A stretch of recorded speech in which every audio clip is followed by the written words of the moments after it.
Good morning, Senior Pride here. So this morning we're going to talk about the stages of aging and how we age. What we consider older age has changed over the decades. So there was a time not so long ago where we looked at about 50 years old. 40 was getting on there and 50 was old. Now we still consider 65 to be an age at which we retire. Many of us no longer think of people in their 50s and 60s as aged or old.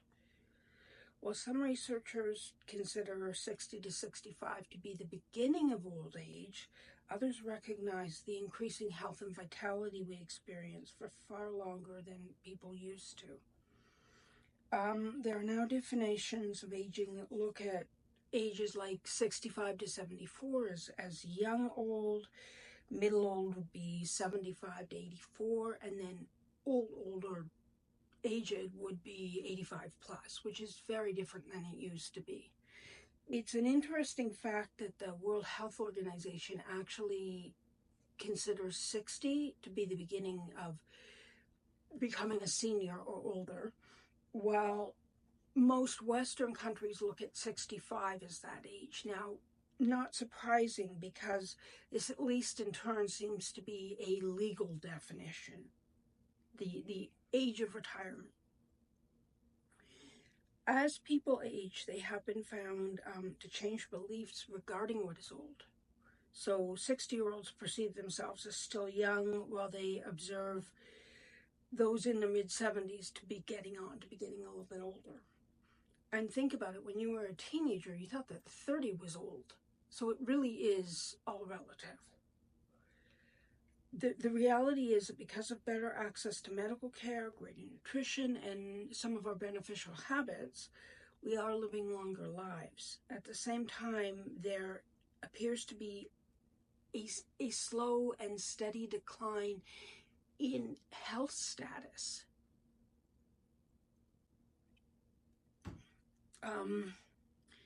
This is, interestingly and sadly, due to many of the factors that we have that contribute to longevity. So, for example, we have much greater access to food, but much of it is loaded with indigestible chemicals and unhealthy plant and animal derivatives. As our lifespan increases, we are observing the deleterious effects of the very medications that were designed to prevent disease or cure it. In fact, they are causing the very health conditions we thought we were eradicating. We live in a world designed to increase ease and limit activity, which results in obesity and muscle and bone deterioration, as well as a variety of other issues like cognitive decline. The very solutions to our unhealthy aging are causing our unhealthy, painful, albeit extended lifespans.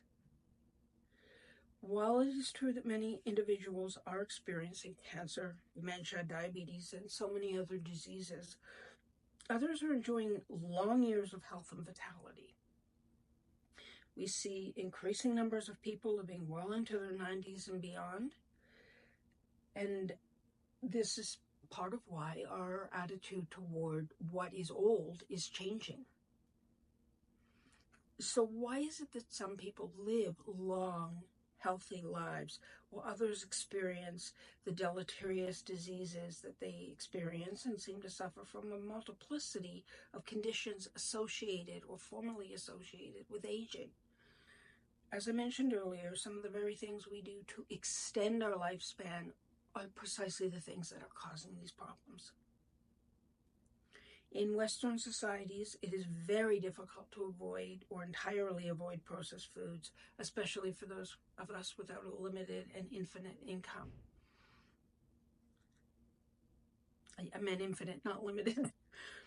Still, there are ways to minimize consumption of the worst offenders. Try to limit consumption of foods that are sugar and chemical concoctions, while focusing on items that are essentially nutrient-rich, such as nuts and fruits and vegetables.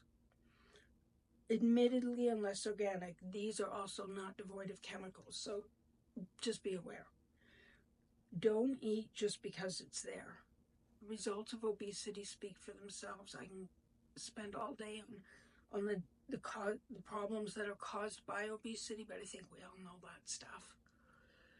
If you have a doctor and they are a prescription hawk, do research on your own. It is often the case that the so-called cure is much worse than the problem it was meant to deal with. Do not assume your physician is familiar with the long-term effects of medications they prescribe. Sadly, this is rarely the case. And move. If you are sedentary or experiencing pain, start small and build up. Simply put, start from where you are. Over time, you will reduce muscle loss and even increase your muscle mass.